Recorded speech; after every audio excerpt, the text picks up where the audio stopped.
Hello everyone, आपका फिर से हमारे चैनल पे स्वागत है। और आज की इस वीडियो में हम अपनी रीडिंग प्रैक्टिस करने वाले हैं। तो इस वाली वीडियो से आपको बहुत सारी नॉलेज मिलने वाली है जो कि आपकी इंग्लिश रीडिंग को बहुत ही ज़्यादा इंप्रूव कर देगा। तो चलिए अब बिना देर की वीडियो शुरू कर देते, तो वीडियो को पूरे अंत तक जरूर से देख लेना।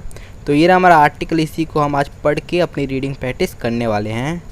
कोलोनिज्म। तो देखिए पहले ही हमारा इतना बड़ा वर्ड है और इससे बहुत सारे जो स्टूडेंट होते हैं बहुत ही ज़्यादा कंफ्यूज होते हैं इतने बड़े वर्ड को देख के। तो चलिए पहले हम इसे ही पढ़ लेते हैं अच्छे से।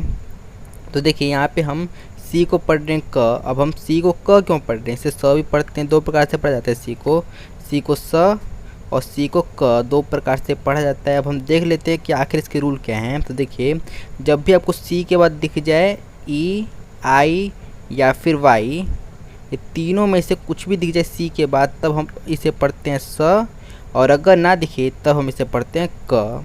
बस यही रूल है। और सी के बाद क्या है, सी के बाद है ओ, ना कि ई, ना कि आई, ना कि वाई। तो इसीलिए हम यहाँ पे हम सी को पढ़ रहे हैं क। तो इसलिए हम इसे क पढ़ रहे हैं और हमने क लिख दिया है। और यहाँ पे देखिए कुछ लोग क्या कहते हैं कि इस वाले वर्ड में जो ओ है, ये वाला ओ, इसे पढ़ते हैं, और कुछ लोग होते हैं इसे नहीं पढ़ते हैं ओ। तो ज़्यादातर लोग क्या करते हैं कि इसे ओ पढ़ते हो, तो हम ज़्यादातर लोग की तरह इसे ओ पढ़ेंगे। तो क्या बनेगा, को और एल को पढ़ेंगे ल, और यहाँ पे ओ है फिर से, तो उसे ओ की मात्रा पड़ जाता है ज़्यादातर। और बाकी भी इसके रूल्स हैं। अगर आपको चाहिए इसका पूरा वीडियो तो हमने पहले ही बना रखा है अपने चैनल पे, उसका लिंक मैं आपको डिस्क्रिप्शन के नीचे दे दूंगा। वहाँ पे जाके आप पूरा वीडियो देख सकते हैं जो कि ओ के बारे में, सिर्फ ओ के बारे में कि ओ को कब कब क्या क्या पढ़ा जाता है। आप चौंक जाएंगे कि ओ को क्या क्या पढ़ा जाता है, तो आप जरूर से देख लेना। तो देख लीजिए कोलो इतना हमारा हो गया। और देखिए एन को न पढ़ते हैं, एन को न। और यहाँ पे आई और ए दोनों मिला के है, तो इसके कई प्रकार के साउंड आते हैं। लेकिन इसका एक और साउंड ये भी आता है कि ई अ, ये साउंड, और यही साउंड यहाँ पे आ रहा है। जैसे कि अगर आप ध्यान से देखेंगे तो यही साउंड आपको मिलेगा। तो को लो न, और यहाँ पे ई जुड़ गया न में, तो बन गया नी, और अ तो है ही। को लो नी अ, ये हमारा हो गया। और देखिए यहाँ पे एल को ल पढ़ रहे हैं, तो क्या बना, कोलोनियल, ये हो गया। और देखिए ये एक बाकी का ये जो वर्ड है ISM, ये पूरा वर्ड ISM, ये कॉमन वर्ड है जो कि बहुत सारे वर्ड के लास्ट में आता है, और इससे हम पढ़ते हैं इज़्म, ये हम पढ़ते हैं इसे। ये बहुत सारे वर्ड के लास्ट में आता है, और यहाँ पर भी आपको एक दो वर्ड मिलेंगे जिसमें इसका यूज़ हो रहा है। जैसे कि सोशलिज्म, बहुत सारे वर्ड आपको दिख जाएंगे, कैपिटलिज्म, बहुत सारे वर्ड उसके अंत में आपको ये दिखता है। तो इसे आप ऐसे ही पढ़ सकते हैं। तीनों का जो साउंड आएगा वो आएगा इज्म। तो इसे आप याद कर सकते हैं। तो देख लीजिए अब क्या बना हमारा, पहले को लो न पे ई, और ए को हम अ पढ़ रहे हैं, और यहाँ पे एल को ल पढ़ रहे हैं, और यहाँ पे इज्म, तो ई हमने सीधे लिख दिया, ई चढ़ गया ल में, तो बन गया ली ज और एम का म। तो क्या बना, देखिए हम सही से नहीं लिख पा रहे हैं, लेकिन आपको ध्यान से दिख ही रहा होगा, कोलोनियलिज्म।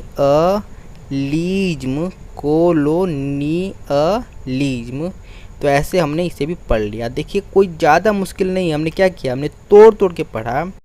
और यहाँ पर मैं आपको एक और बात बता दूँ कि अगर आपको इंग्लिश पढ़ना है ना, तो आपको वर्ड को याद भी रखना सीखना होगा। जैसे कि जो छोटे छोटे जो कि कॉमन वर्ड होते हैं, जैसे कि पीपल हो गया, और हो गया, एरिया हो गया, ये सब क्या है, ये सब बहुत ज़्यादा वर्ड यूज़ होते हैं। इन हो गया, ऑफ हो गया, इज़ हो गया, इन सभी वर्ड को आपको याद कर लेना होगा। बार बार आप इसे तोड़ के नहीं पढ़ सकते हैं।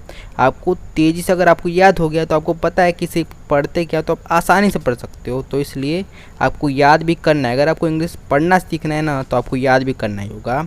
Is defined as control by one power over a dependent. देखिए डिपेंडेंट भी एक बड़ा वर्ड दिख रहा है, इसे भी हम पढ़ लेते हैं। देखिए डी को हम पढ़ेंगे डी को ज़्यादा ड पढ़ा जाता है, और यहाँ पे हम ई को हम ई पढ़ रहे हैं, डी को ड और ई को ई। अब हम ई को ई क्यों पढ़ रहे हैं, तो देखिए ज़्यादातर क्या होता है, कभी भी ई हो, फिर उसके बाद कोई भी कॉन्सोनेंट आ गया, कोई भी कॉन्सोनेंट, फिर उसके बाद क्या हो, फिर से ई हो, तो यहाँ पे हम इस वाले ई को ई पढ़ेंगे, ऐसा होता है। तो देख लीजिए, इसीलिए हम यहाँ पे हम इसे ई पढ़ रहे हैं। तो डी को ड और ई को ई, तो बन गया डी, और पी को हम प पढ़ रहे हैं, और देखिए ई है फिर से, तो ई को यहाँ पे हम ए की मात्रा पढ़ रहे हैं, क्योंकि ज़्यादातर जो ई होता है इसका साउंड ए का आता है ज़्यादातर। डी पेन, डी पे इतना नंबर हो गया, और एन है तो एन को न, डी पेन, और यहाँ पे देखिए डी को फिर से ड पढ़ रहे हैं, और यहाँ पे ई है तो इसे हम पढ़ रहे हैं ए की मात्रा, ज़्यादातर ऐसा ही होता है, और एन को न पढ़ रहे हैं और टी को ट पढ़ रहे हैं। तो देखिए क्या बना, डिपेंडेंट। तो ऐसे आप भी पढ़ सकते हैं। एरिया और people in practice colonialism is when one country. देखिए फिर से एक और वर्ड हमें मिल गया जो कि काफ़ी कंफ्यूज कर देता है, इसे भी हम पढ़ लेते हैं। देखिए जो वाई है इसे हम व पढ़ेंगे, क्योंकि वाई को हमेशा व पढ़ते हैं, और वाई और डब्लू ये दो वर्ड हैं जिसे हमेशा व पढ़ा जाता है। और यहाँ पे देखिए आई और ओ है, जब भी आपको आई और ओ एक साथ दिख जाए ना तो इसको ज़्यादातर आय पढ़ा जाता है, आय। तो आ की मात्रा जो गई व में तो बन गया वा, और यह वाय, और एल को पढ़ते हैं ल, और देखिए ए को क्या पढ़ते हैं, ए को ए की मात्रा पढ़ते हैं, तो क्या बना वाय ले, और एन को न पढ़ते हैं, टी को ट पढ़ते हैं, वायलेंट इतना नंबर हो गया। और देखिए एल और वाई, जब भी आपको एल और वाई एक साथ दिखे जाए इसे आप ली पढ़ोगे। जब भी आपको एल और वाई वर्ड के लास्ट में एक बार दिख जाए इस तरह, तो आप इसे पढ़ोगे ली, बस ली पढ़ते हैं। देखिए अब क्या बना हमारा, वायलेंटली। तो ऐसे आप भी पढ़ सकते हैं, ज़्यादा मुश्किल इंग्लिश लैंग्वेज नहीं है। Invades and takes control of another country, claim the land as its own and send people settlers to live on that land. The terms colonialism and imperialism, देखिए ये भी वही वर्ड के सिमिलर है, ज़्यादा कोई इसमें फ़र्क नहीं है। ये वाला वर्ड और ये वाला वर्ड दोनों बिल्कुल सेम ही जैसे हैं, बस थोड़ा बहुत अंतर है। और यहाँ पे आप देख सकते हैं, जैसे कि मैंने आपको वीडियो के शुरू में बोला था कि यहाँ पे जो ये कॉमन वाला है आई, एस और एम, ये बहुत सारे वर्ड में देखने को मिल जाता है। और यहाँ पर भी आप देख ही सकते हैं कि यहाँ पर भी लास्ट में है, और इससे भी हम ईज में ही पढ़ेंगे। तो चलिए इसे भी हम पढ़ लेते हैं, इस वाले वर्ड को भी। तो वर्ड की शुरुआती में आपको आई दिख रहा है, तो देख लीजिए जब भी शुरुआत में आपको आई दिख जाए, किसी भी वर्ड के शुरुआत में आपको आई दिख जाए तो इसे आप पढ़ोगे ई, या हर किसी में होगा। जैसे कि यहाँ पर भी एक और वर्ड यहाँ पे मुझे दिख रहा है, ये वाला वर्ड और ये वाला वर्ड, इन सभी में जो आई शुरुआत में है, और इसीलिए जो आई है इसे हम पढ़ेंगे ई, और इसे हम पढ़ेंगे ई, तो ई हम लिख देते हैं सीधे सीधे। और एम को क्या पढ़ते हैं, एम को म पढ़ते हैं, और पी को प पढ़ते हैं। और यहाँ पे जो ई है ये हमारा साइलेंट है, क्योंकि देखिए जब भी ई के बाद आर हो ना, ज़्यादातर जब भी ई के बाद आर हो तो यहाँ पे जो आपका ई होता है ये साइलेंट हो जाता है, इसकी आवाज़ नहीं आती है। इसका आवाज़ अ के रूप में आता है, जैसे कि वर्ब ये सब, लेकिन मान लो साइलेंट है क्योंकि आवाज़ लगभग नहीं आएगी, लेकिन अ क्या आती है तो ये भी आप याद कर सकते हैं, लेकिन ऑलमोस्ट साइलेंट ही होता है। तो यहाँ पे हम अ लिख देते हैं फिर भी, और यहाँ पे आर का हम र लिखेंगे। और देखिए फिर से वही हो रहा है, आई और ए उसमें भी है, इसमें भी है ये रहा, और आई और ए इसमें भी है, और इसका भी साउंड वही आ रहा है, ई अ दोनों को मिला के ई अ साउंड आ रहा है। तो हम ई जोड़ देते हैं र में, और अ का अह लिख देते हैं, तो हो गया इम प री अ, इतना हमारा हो गया ना, इम प री अ। फिर उसके बाद है एल, तो एल को हम पढ़ते हैं ल, और फिर से वही हो गया आई, एस और एम। तो देखिए जब भी आई और एस और एम ये एक साथ हो, लास्ट के वर्ड में हो, तो इससे हम पढ़ते हैं ईज्म हम सीधे यहाँ पे हम जोड़ देते हैं। तो ई लग गया ल में तो बन गया ली, और यहाँ पे ज और एम यहाँ पे क्योंकि जगह नहीं है, तो देखिए इम प री अ लीज्म, ऐसा ये वर्ड बन गया। देखिए कितना बड़ा वर्ड था, लेकिन हमने तोड़ तोड़ के पढ़ा ना, बिल्कुल अच्छे तरीके से हो गया। आर ऑफन यूज्ड, देखिए कितना बड़ा वर्ड है, इस वाले वर्ड से भी बड़ा है ये वर्ड, लेकिन ये भी अगर हम तोड़ तोड़ के पढ़े ना तो बहुत आसान है। देखिए मुझे ये यहाँ पे ये वर्ड देखते ही क्या दिखा कि ये वर्ड को मैं 3 भाग में तोड़ सकता हूँ, 3 भाग में।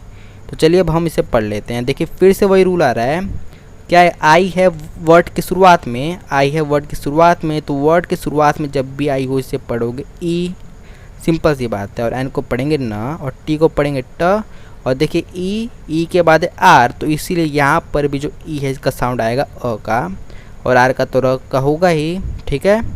तो देखिए क्या बना, इंटर, इंटर, इंटर हो गया ना, इंटर, और ये वाला भाग हमारा कंप्लीट हो गया। अब हम यहाँ से पढ़ेंगे, ये वाला भाग पढ़ेंगे। तो यहाँ पे हम सी एच को पढ़ रहे हैं च। अब हम सी एच को च क्यों पढ़ रहे हैं, तो इसके बारे में भी मैंने सी के बारे में पूरा एक वीडियो बना रखा है, जिसमें मैंने आपको बता रहा है कब हम सी को च पढ़ेंगे, कब हम इसे क पढ़ेंगे। अगर आपने नहीं देखा है तो वीडियो जाके देख लीजिए, जहाँ पे मैंने आपको बता रखा है। लेकिन मोटा मोटा मैं आपको यही बता देता हूँ कि जब भी सी एच के बाद हो वॉवल, तब हम सी एच को पढ़ते हैं च। लेकिन ये जब वर्ड के शुरुआत में हो, और अगर आप यहाँ पे ध्यान से देखें तो ये वर्ड के शुरुआत में नहीं, बीच में है, सी एच बीच में है।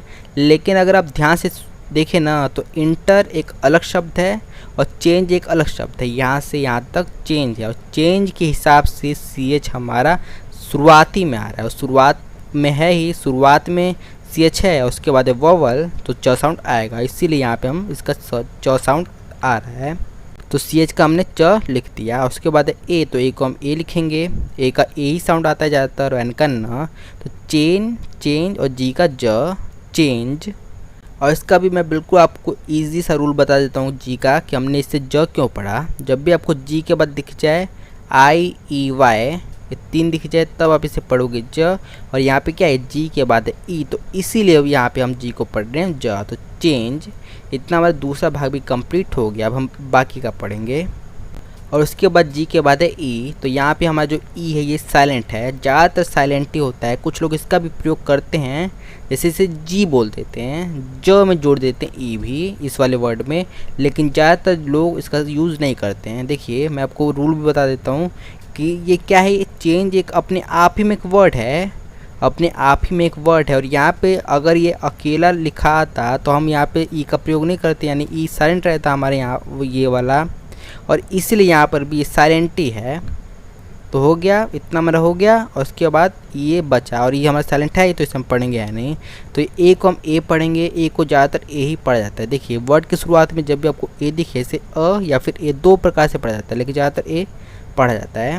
तो ए, बी को ब पढ़ते हैं, और एल को ल पढ़ते हैं, और यहाँ पे वाई है तो वाई को ई। फिर से रूल याद आया आपको, मैंने आपको क्या बताया था कि जब भी आपको एल और वाई एक साथ दिखे, इसे आप पढ़ोगे ली, इसे आप क्या पढ़ोगे, इसे आप पढ़ोगे ली।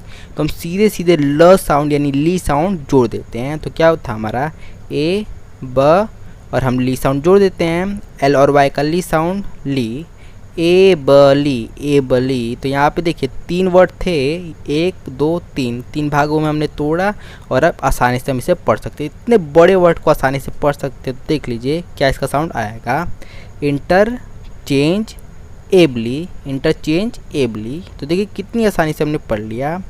दे are not the same thing, imperialism is defined as the set of policies that extend the power and control. तो ऐसे हमने ये पूरा का पूरा आर्टिकल पढ़ लिया, और आई होप आपको इस वीडियो से बहुत सारी नॉलेज मिली होगी, इंग्लिश आपकी इम्प्रूव हुई होगी। तो अगर आपको हुई है, आपकी इंग्लिश इम्प्रूव हुई है, तो लाइक कर दीजिए। और अगर आपको ऐसे अपनी इंग्लिश इम्प्रूव करते रहना है, तो हमारे चैनल को सब्सक्राइब करके बेल आइकन ऑल पे सेट जरूर से कर लेना।